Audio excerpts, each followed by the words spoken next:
AMC stock, and if you've been holding for the last 2 years minimum, you need to watch this video. And if you know people who actually are also holding on the stock, please make sure you share this video with them, because we need to have this honest conversation. Because what happened today actually is at the core of the reason why AMC has not done what it was supposed to do and what it's supposed to do. And some people who are not as strong or might just get tired of holding, questioning and getting totally doubtful about the reason why they started to buy the stock and decided to hold the stock to begin with. And I want us to actually look at that, because the way things are portrayed are not exactly what things are in reality. And this is the problem with the AMC stock and in this whole unfairness with this trade. And by looking and reading in between the lines, I think things are actually more bullish than they look like. And that's why I want you to listen up till the end. I'm going to try to be as concise and short as I can. All right, big day for today, tomorrow. Big day for AMC today because they reported earnings. So for the month from July till September, how the company did financially, that is everything that they reported today. All right, so the stock gained 5% today after losing a ton yesterday, without any financial news or any news behind it. But after earnings, you can see that after hours, the market is closed now, it's down 3%, and it was down even further at some point. But it also went up. It also went up, pretty much 5% at the close. And if you look at where it closed yesterday, it was up almost 10%. So what the heck is going on? Well, this is what is going on. AMC reported earnings, and they are not as good as people were anticipating, all right? At least that's what they want us to know, all right? AMC revenue increased 27% to $968.4 million as the movie theater chain saw admissions revenue and food and beverage spending increase. In other words, the amount of people that walked into movie theaters and spend money on food and beverage actually increased 27%. Now, when they say increase 27%, it's increased based on what? Based on last year? Based on last quarter? Where are they looking the comparison? We're going to talk about that in a minute. And then the company also net loss widened slightly to $226 million or 22 cents per share. Now, they also sold almost 15 million shares of APE, which I believe, they will do so at some point, because that was a way for the company to raise capital to somehow or hopefully bring out debt significantly. Now, let's look at the bigger picture here. So they're saying the company lost $226 million or 22 cents per share, but the company was really expected to lose 26 cents per share. And as a result, people think they didn't manage as expected, all right? But that's one part of the story. The other part of the story is the revenue side. And I think this is the most important thing. $968 million versus only $961. So they beat by almost $7 million based on what the market expected, all right?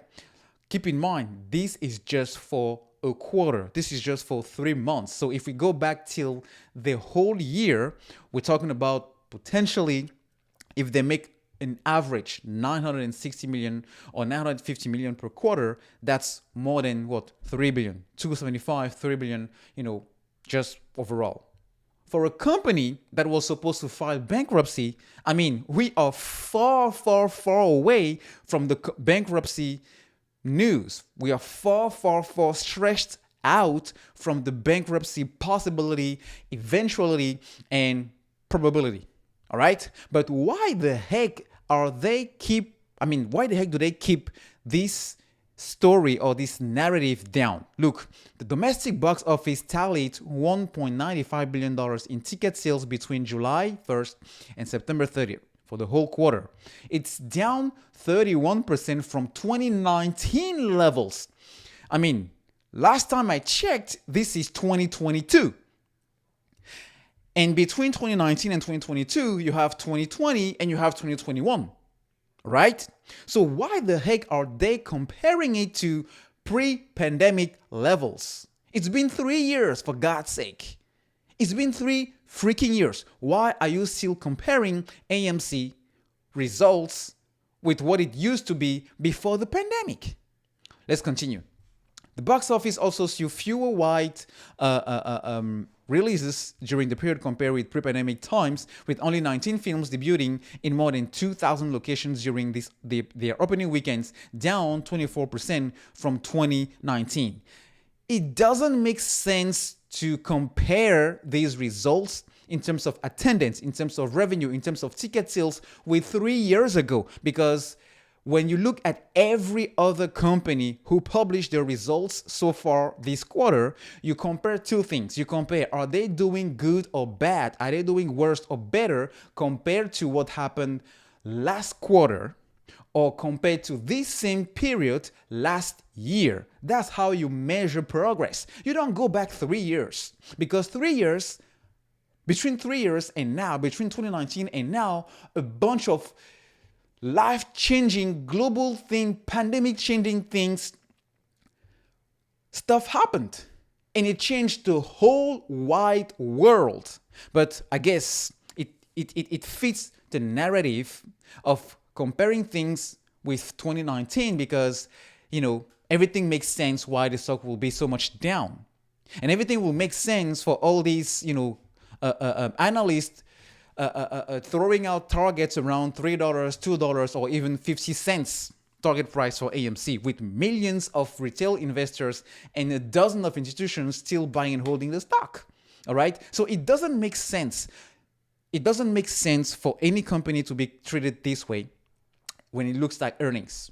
But why, when it comes to AMC, they don't want to actually face the reality, which is AMC is still making progress at making money in. Of course, coming back from where they were in 2020 will take some time to go back to pre-pandemic levels in terms of, debt management, because they were closed for almost 1 year and a half, if not 2 years in some locations in the globe, in the world. All right. So they had to make concessions or not pay rent for some of these locations just because everything was locked down. So if we are to compare things apple to apple, the narrative will definitely change. It will show that progress. And showing progress means that people can now get more interested into buying, my mic fell, into buying the stock, rather than just throwing $3 or $2 target levels or 50 cents target levels to scare people to buy.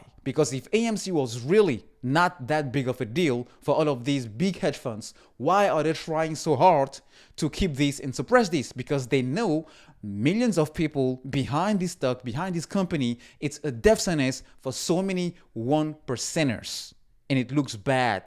It looks bad for the narrative and for the control. All right. So I guess I'm not trying to ask you to buy or sell. I'm just kind of giving you my view on something that is happening and has happened for quite some time now with this stock, which is definitely not the reality of things in the terrain, as they say. So I will let you be the judge of that, whether you want to sell, buy, or hold. But personally, I think this is bullish because it's been so freaking long that they're trying so hard to paint this in what it's not, just to scare people out. So for me, I choose to hold on a little bit more, even though all my gains are now evaporated. And I've been here since January of 2021. So yeah.